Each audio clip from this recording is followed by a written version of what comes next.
Can you imagine the smell in Paris? I can't. They're so unhygienic people. Like, imagine, look at that river. Y'all don't have water in your homes. Y'all don't have places to bathe in your home. Why the hell are you in the public dirty water? Yeah. Look at them. They're scrubbing each other in this dirty sea. Oh, do they have no civic sense in washing yourself in the sea? Oh, that's so poor. I hate it. Look at this road. It's coming up off. Is this the level of safety in Europe?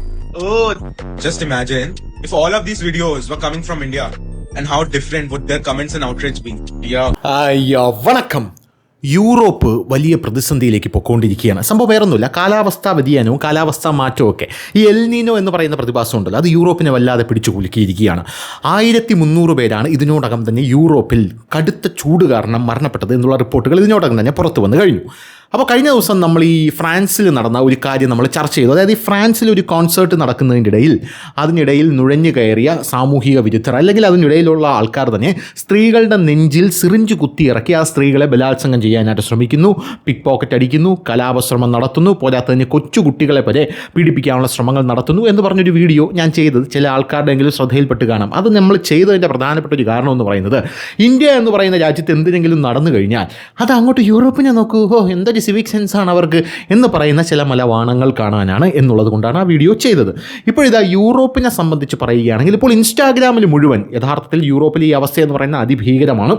ഞാൻ ഒരു Europe വിരോധിയൊന്നുമല്ല. യൂറോപ്പിൽ പോയ ആൾക്കാരോട് എനിക്ക് യാതൊരുവിധ ദേഷ്യവുമില്ല, ഒരു പുച്ഛവുമില്ല. പക്ഷേ എങ്കിലും എൻ്റെ രാജ്യത്തെ വെച്ച് യൂറോപ്പിനെ കമ്പയർ ചെയ്യുമ്പോൾ സത്യം പറഞ്ഞാൽ യൂറോപ്പിലെ ആ ഒരു അവസ്ഥയും നമ്മുടെ രാജ്യത്തെ ആ ഒരു അവസ്ഥയും തമ്മിൽ എന്താണ് സംഭവം എന്ന് ഒന്ന് പഠിക്കാനുള്ള ഒരു ബാധ്യത നമുക്ക് എല്ലാവർക്കും ഉണ്ടല്ലോ. ഇപ്പോൾ എൽ നീനോ പ്രതിഭാസം വന്നതിന് ശേഷം യൂറോപ്പിനെ ഇന്ത്യക്കാർ പ്രത്യേകിച്ച് ഇൻസ്റ്റാഗ്രാമിൽ വലിയ രീതിയിൽ വിമർശിച്ചു കൊണ്ടിരിക്കുകയാണ്. വിമർശനമല്ല, ഒരു ട്രോൾ എന്നൊക്കെ പറയാം, ആ രീതിയിലേക്കാണ് കാര്യങ്ങൾ പൊയ്ക്കൊണ്ടിരിക്കുന്നത്.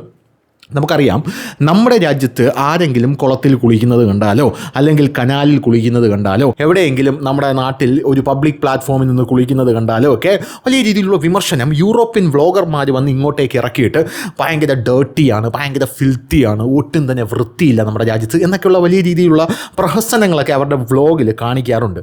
ഇപ്പോൾ യൂറോപ്പിലെ അവസ്ഥയെന്ന് പറയുന്നാൽ സമാനമായിട്ടുള്ളൊരു അവസ്ഥയാണ്. കാരണം 40 ഡിഗ്രി ചൂടാണ് യൂറോപ്പിൽ ഇപ്പോൾ അനുഭവപ്പെടുന്നത് എന്നുള്ളതാണ് പ്രധാനപ്പെട്ട കാര്യം. നമ്മുടെ പാലക്കാടൊക്കെ ഇതിലും കൂടുതൽ ചൂട് അനുഭവപ്പെട്ട സമയമുണ്ട്. നമ്മുടെ കേരളത്തിലെ പുനലൂർ എന്ന് പറയുന്ന സ്ഥലത്ത് ഇതിലും കൂടുതൽ ചൂട് അനുഭവപ്പെട്ട സമയമുണ്ട്. തമിഴ്നാട്ടിൽ പോയി കഴിഞ്ഞാൽ നിൽക്കാനോ നടക്കാനോ പറ്റാത്ത രീതിയിലുള്ള ചൂടാണ്.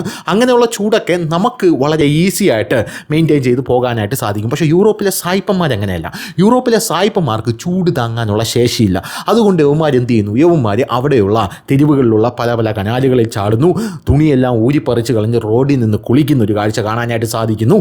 അപ്പോൾ പഴയ ആ ബ്ലോഗർമാരുടെ ആ ഒരു ദൃശ്യങ്ങളെല്ലാം എടുത്തിട്ടുകൊണ്ട് ഇപ്പോൾ യൂറോപ്പിൽ എന്തുകൊണ്ട് ഇങ്ങനെ ഒരു അവസ്ഥ വന്നു, ഇപ്പോൾ യൂറോപ്പ് നിനക്ക് ഫിൽത്തി ആയിട്ട് തോന്നുന്നില്ലേ എന്നാണ് പല ആൾക്കാരും അവിടെയുള്ള വ്ളോഗർമാരെ വിമർശിച്ചു കൊണ്ടിരിക്കുന്നത് എന്ന റിപ്പോർട്ടുകൾ പുറത്തു വരുന്നു. ഇൻസ്റ്റാഗ്രാമിലൊക്കെ തകൃതിയായിട്ട് വിമർശനം നടക്കുകയാണ്.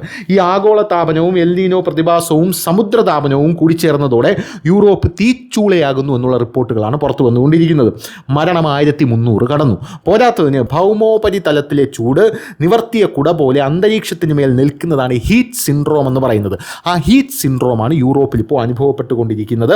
ഫ്രാൻസ്, UK, ജർമ്മനി, സ്പെയിൻ എന്ന് തുടങ്ങിയ പല രാജ്യങ്ങളും, യൂറോപ്പിലെ പല രാജ്യങ്ങളും താപനില 40 ഡിഗ്രി സെൽഷ്യസിലെത്തി. കഴിഞ്ഞ ദിവസം ഫ്രാൻസിൽ അനുഭവപ്പെട്ടത് 43 ഡിഗ്രി സെൽഷ്യസ് ചൂടാണ്. UK-യിൽ 36.1 ഡിഗ്രി ജൂണിലെ റെക്കോർഡാണ്. അസഹ്യമായി ചൂട് അനുഭവപ്പെടുന്ന ദിവസങ്ങളുടെ എണ്ണം 1970 അപേക്ഷിച്ച് ലോകമെങ്ങും ഇരട്ടിയായതായി കാലാവസ്ഥാ നിരീക്ഷണ സംഘടനയായിട്ടുള്ള ക്ലൈമറ്റ് സെൻറ്ററിൻ്റെ പഠനത്തിനും ഇപ്പോൾ ചൂണ്ടിക്കാട്ടുന്നുണ്ട് എന്നുള്ള റിപ്പോർട്ടുകളാണ് ഇപ്പോൾ പുറത്തു വരുന്നത്. വലിയ രീതിയിലുള്ള മരണങ്ങൾ യൂറോപ്പിൽ സംഭവിച്ചുകൊണ്ടിരിക്കുകയാണ്. നമ്മുടെ ഇന്ത്യയിലെ ആ ഒരു കാര്യം ഇതിനോട് കൂട്ടിച്ചേർക്കുകയാണെങ്കിൽ നമ്മുടെ ഇന്ത്യക്കാർ തൊലി കറുത്ത ആൾക്കാരാണ്. നമ്മുടെ ഇന്ത്യക്കാരെന്ന് പറയുന്നത് തൊലി കറുത്ത ആൾക്കാരായതുകൊണ്ട് തന്നെ ഇപ്പോഴും നമ്മുടെ മലയാളികളടക്കം യൂറോപ്പിലേക്ക് ചെന്ന് കഴിഞ്ഞാൽ റേസിസം അനുഭവിക്കുന്ന പല രീതിയിലുള്ള ആൾക്കാരുമുണ്ട്. റേസിസം എന്ന് പറയുന്നത് യൂറോപ്പിലൊരു യാഥാർത്ഥ്യമാണ്. എന്തിനു പറയുന്നത്? യവന്മാർക്കിടയിലുണ്ട്, യൂറോപ്യൻകാരന്മാർക്കിടയിൽ പോലും റേസിസം ഉണ്ട്. തൊലി വെളുത്തവനാണെങ്കിൽ പോലും അവൻ്റെ റേസ്, അതായത് ഞാൻ നീ മറ്റേ ലണ്ടനിലെ വെളുത്ത തൊലിയനാണല്ലോ, ഞാനാണെങ്കിൽ ബെൽജിയത്തിലാണ് കേട്ടോ എന്നൊക്കെ പറഞ്ഞ ഉമാർ അങ്ങോട്ടും ഇങ്ങോട്ടും അതിനിടയിൽ അടിയുണ്ട്. അപ്പോഴാണ് നമ്മളെപ്പോലുള്ള തൊലി കറുത്ത ആൾക്കാരെയൊക്കെ കാണുമ്പോൾ ഉമാർക്ക് വെറുതെ ഇരിക്കാൻ സാധിക്കില്ല. നമ്മുടെ നാട്ടിൽ നിന്ന് യൂറോപ്പിലേക്ക് പോയ കുട്ടികൾ തന്നെ അവിടെ അവർക്ക് നേരിട്ട റേഷിസങ്ങൾ, സന്തോഷ് ജോർജ് കുളങ്ങരെ പോലെയുള്ള ആൾക്കാർ അവർ നേരിട്ട റേഷിസങ്ങൾ അവിടെ പറയുന്ന ഒരു കാഴ്ച, അവരുടെ പ്ലാറ്റ്ഫോമുകളിൽ പറയുന്ന കാഴ്ച നമുക്ക് കാണാനായിട്ട് സാധിച്ചിട്ടുണ്ട്. അപ്പോൾ ഇങ്ങനെ തൊലി വെളുക്കാനായിട്ടുള്ളൊരു പ്രധാനപ്പെട്ട കാരണം യൂറോപ്പ് എന്ന് പറയുന്നത് ഇക്വേറ്ററിന് മുകളിൽ കിടക്കുന്ന ഭൂഖണ്ഡമാണ്.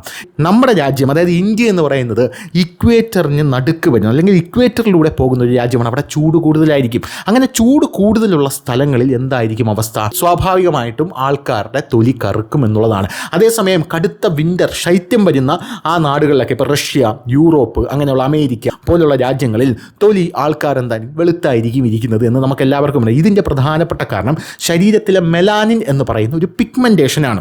അവിടെയുള്ള ആൾക്കാർക്ക് മെലാനിൻ എന്ന് പറയുന്ന പിഗ്മെൻറ്റേഷൻ വളരെയധികം കുറവായിരിക്കും. അതേസമയം നമുക്ക് നല്ലപോലെ സൂര്യപ്രകാശമൊക്കെ ഏൽക്കുന്നത് കൊണ്ട് മെലാനിൻ എന്ന് പറയുന്ന പിഗ്മെൻറ്റേഷൻ കൂടുതലായിരിക്കും. അല്ലാതെ ഇതിനകത്ത് വേറെ കൂലങ്കഷമായിട്ട് ചിന്തിക്കാനുള്ള കാര്യങ്ങളൊന്നുമില്ല എന്നുള്ളതാണ് പ്രധാനപ്പെട്ട കാര്യം. നമ്മുടെ നാട്ടിലെ ജനങ്ങൾ സ്വാഭാവികമായിട്ടും ചൂടടിക്കുമ്പോൾ നമ്മളെ നാട്ടിലെ ജനങ്ങൾ തെരുവിൽ നിന്ന് ചിലപ്പോൾ കുളിച്ചെന്നിരിക്കും, ചിലപ്പോൾ കുളത്തിൽ ചാടി കുളിച്ചെന്നിരിക്കും, അങ്ങനെ പല പല കാര്യങ്ങൾ ചെയ്തെന്നിരിക്കും. ചൂടുകാലത്ത് റോഡിൽ നിന്ന് ഒരു തണ്ണിമത്ത ഷേക്കൊക്കെ വാങ്ങിച്ച് കുടിച്ചെന്നിരിക്കും. തണ്ണിമത്ത ഷേക്കൊക്കെ നമ്മൾ കുടിക്കുമ്പോൾ നമ്മളെ ചിറി വഴി ഇങ്ങനെ ഒലിച്ചെന്നൊക്കെ ഇരിക്കും. അതൊക്കെ സ്വാഭാവികമായിട്ടുള്ളൊരു കാര്യമാണ്. അപ്പോൾ ഇങ്ങനെ ഒലിക്കുന്നതും അത് ഷർട്ടിലൊക്കെ ഇങ്ങനെ പരക്കുന്നതും അത് നമ്മളിങ്ങനെ തട്ടിക്കളയുമ്പോൾ അവിടെ പരന്ന് പിടിക്കുന്നതൊക്കെ സ്വാഭാവികമാണ്. എന്ന് പറഞ്ഞ് നമ്മൾ ഫിൽത്തി പീപ്പിൾ എന്നല്ല അതിൻ്റെ ഉദ്ദേശം. അതൊക്കെ ഓരോ സ്ഥലത്തെ ഓരോ ക്ലൈമറ്റിൻ്റെയും ഓരോ സംഭവങ്ങളുടെയൊക്കെ വികാസം. ഇതിപ്പോൾ തന്നെ പറയണം. കാരണം ഇനി നാളെ ഇതുമായിട്ട് ബന്ധപ്പെട്ട് വരുന്ന ഒരുത്തനോട് പറഞ്ഞു കഴിഞ്ഞാൽ അവൻ പറയും അങ്ങനെയൊന്നുമല്ല, യൂറോപ്പ് ഭയങ്കര കിടിലാണ് എന്ന് ചിലപ്പോൾ പറഞ്ഞു കളയും. ഇപ്പോൾ പറയുന്നതിൻ്റെ പ്രധാനപ്പെട്ട കാരണം ഇപ്പോൾ യൂറോപ്പിൽ നമ്മളെ എങ്ങനെയാണോ ചൂട് അനുഭവിക്കുന്നത്, നമ്മുടെ 46 ഡിഗ്രി സെൽഷ്യസ് ചൂടിൽ നമ്മൾ നിന്നിട്ടുണ്ട്. അതേ ചൂടാണ് ഇപ്പോൾ അവിടെ അനുഭവപ്പെട്ടുകൊണ്ടിരിക്കുന്നത്.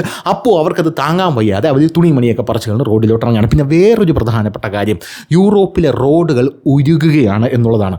യൂറോപ്പിലെ അവർ പണിത റോഡുകൾ ഉരുകി ഒലിച്ചുകൊണ്ടിരിക്കുകയാണ് എന്നുള്ളതാണ് നമുക്കറിയാനായിട്ട് സാധിക്കുന്നത്. പ്രധാനമായിട്ടും ബ്രിട്ടനിലെ റോഡുകളാണ് ഉരുകുന്നത് എന്ന റിപ്പോർട്ടുകളാണ് ഇപ്പോൾ പുറത്തു വന്നുകൊണ്ടിരിക്കുന്നത്. ബ്രിട്ടനിലെ വിദേശ ഭാഗങ്ങളിൽ താപനില 40 ഡിഗ്രി സെൽഷ്യസിനോട് അടുത്തപ്പോഴാണ് റോഡുകൾ മൃദുവാവുകയും ചില സ്ഥലങ്ങളിൽ കേടുപാടുകൾ സംഭവിക്കുകയും ചെയ്തതായിട്ടുള്ള റിപ്പോർട്ടുകൾ വലിയ തോതിൽ വരുന്നത്.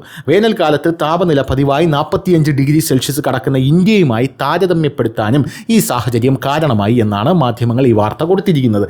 ഈ വ്യത്യാസത്തിന് പിന്നിലെ പ്രധാന കാരണങ്ങളായി വിദഗ്ധർ പറയുന്നത് റോഡുകളുടെ നിർമ്മാണത്തിൽ ഉപയോഗിക്കുന്ന ബിറ്റൂമിൻ്റെ സ്വഭാവവും നിർമ്മാണ മാനദണ്ഡങ്ങളും ഓരോ രാജ്യത്തിൻ്റെയും കാലാവസ്ഥയും ആശ്രയിച്ചാണ് നിശ്ചയിക്കുന്നതെന്നാണ്.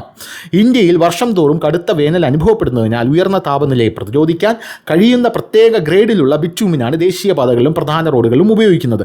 ചൂടിൽ മൃദുവാകാതിരിക്കാനും കനത്ത വാഹന ഗതാഗതം താങ്ങാനും കഴിയുന്ന രീതിയിലാണ് റോഡുകൾ രൂപകൽപ്പന ചെയ്തിരിക്കുന്നത് എന്ന റിപ്പോർട്ടുകളാണ് ഇപ്പോൾ പുറത്തു വന്നുകൊണ്ടിരിക്കുന്നത്.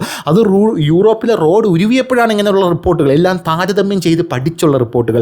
യൂറോപ്പിലെ റോഡുകൾ ഇങ്ങനെയാണ് പണിതിരിക്കുന്നത്. ഇന്ത്യയിലെ റോഡുകൾ സ്ട്രോങ് ആവാനുള്ള കാരണം അവിടെ ബിറ്റൂമിൻ എന്ന് പറയുന്ന സാധനം കൂട്ടിയിട്ടത് കൊണ്ടാണ്, അത് കാലാവസ്ഥ കൊണ്ടാണ് എന്നൊക്കെ പറയുന്ന ഒരു സംഭവം. അല്ല, ഇന്ത്യയിലെ റോഡ് ഇങ്ങനെ ഏതെങ്കിലും ഒരു പുഴയുടെ വക്കത്തുള്ള ഒരു റോഡ് അവിടെ ഫ്ലഡ് വന്ന് ഒലിച്ചു പോവുകയാണെങ്കിൽ അവന്മാർ ഇത് പറയില്ല, അത് പുഴ വക്കത്താണ് ആ റോഡ്, അത് ഒലിച്ചു പോവും, പുഴ ഇങ്ങനെ കര കവിയും എന്നൊന്നും പറയില്ല. ഇതിപ്പോൾ യൂറോപ്പിലെ റോഡ് ഉരുവി തുടങ്ങി, അപ്പോൾ ഇന്ത്യയുമായിട്ട് താരതമ്യം വന്നപ്പോൾ ഇവിടെ ബിറ്റൂമിൻ കുറവാണ് അതുകൊണ്ടാണ് എന്നുള്ള രീതിയിൽ പറയുകയാണ്. എന്ത് തന്നെയായിരുന്നാലും യൂറോപ്പ് വലിയ രീതിയിൽ പ്രശ്നത്തിലാണ്, വലിയ രീതിയിൽ പ്രതിസന്ധിയിലാണ്. ആ പ്രതിസന്ധി ഉടനൊന്നും തീരില്ല എന്നും പല റിപ്പോർട്ടുകളും സൂചിപ്പിക്കുന്നുണ്ട്. എന്തായാലും ഇപ്പോൾ തന്നെ മരണം 1300 കടന്നു കഴിഞ്ഞു.